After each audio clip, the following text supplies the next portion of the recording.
राम मंदिर ट्रस्ट की बैठक पर टीवी9 की बड़ी खबर है, जहां 6 जुलाई की बैठक में बहुत बड़े फैसले की उम्मीद है। इस बैठक में कोई बड़ा शख्स शामिल हो सकता है। क्या नहीं बताई थी एंकर को?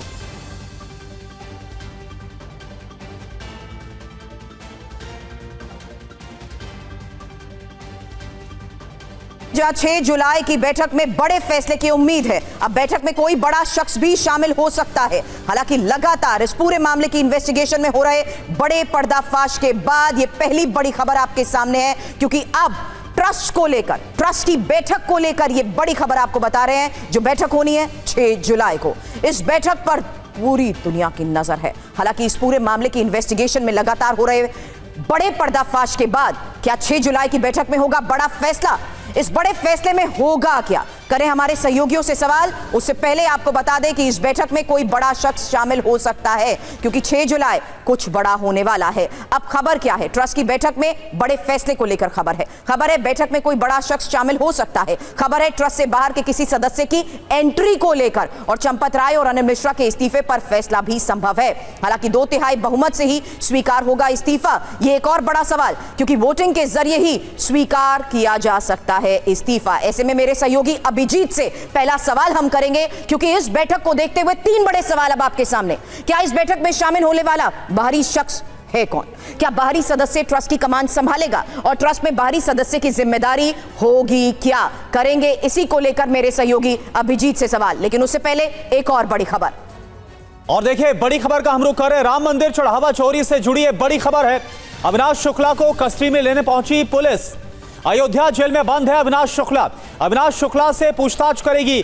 चढ़ावा चोरी का अभियुक्त है अविनाश शुक्ला, और आपको बता दें कि अविनाश के पास से सबसे ज्यादा रकम बरामद की गई। 80 लाख में से 20 लाख से ज्यादा अविनाश के पास से मिले हैं, और इसके बाद से उससे और ज्यादा गहनता के साथ पुलिस पूछताछ करना चाहती। यही वजह है कि कल बाकायदा इसको लेकर अर्जी दी गई थी कि पुलिस कस्टडी दी जाए, और अब पुलिस अपनी कस्टडी में लेने के लिए पहुंच चुकी है। हालांकि अभिजीत, अब सवाल ना सिर्फ अविनाश शुक्ला को लेकर है, बल्कि 6 जुलाई को होने वाली बैठक को लेकर भी। अभिजीत,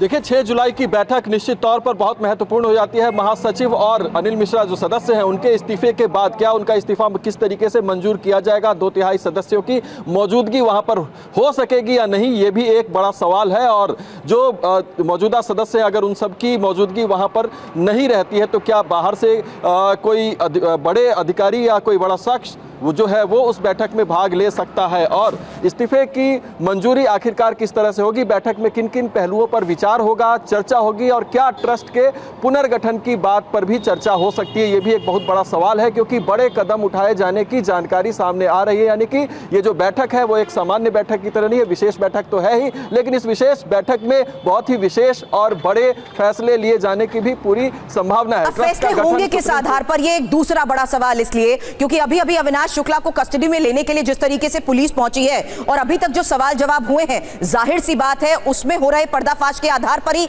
आगे बड़े फैसले संभव।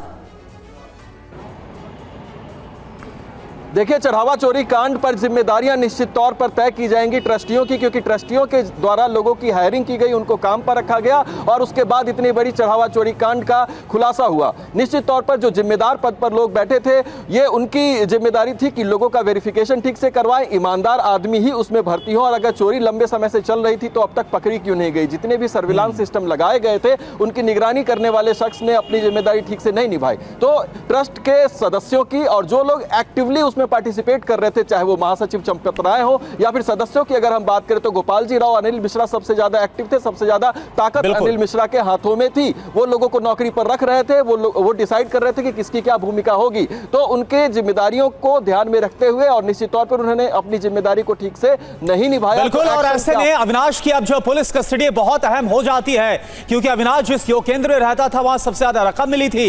इसके अलावा रामराज कोष का जो बक्सा था QR कोड के साथ, तो क्या और इसको विस्तार मिलता नजर आएगा?